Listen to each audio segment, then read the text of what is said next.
page et on a remarqué qu'il y avait des peintures, mais des portraits peints. Vraiment rien à voir avec toutes les autres œuvres qu'on a pu voir ici.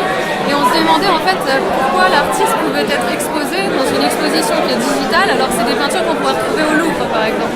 Alors en fait, rien à voir et tout à voir, puisque toutes ces pièces questionnent le numérique, parfois en creux comme celle-là.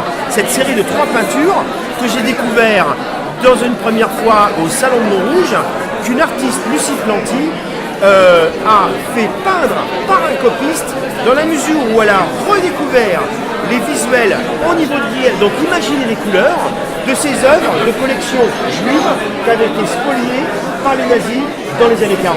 Donc ces peintures existent par un copiste du fait de leur perte, du fait qu'elles ont été spoliées dans les années 40.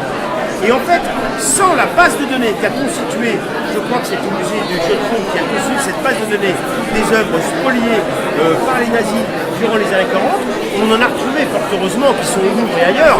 Beaucoup ont été perdus, sont peut-être encore quelque part, ou ont disparu. Et celle-là réémerge ici, finalement, du fait d'une base de données. Donc ce n'est pas du data art, de database art, mais toutes ces œuvres ont quelque chose à voir, de près ou de loin, ici de loin, avec le monde dans lequel on vit.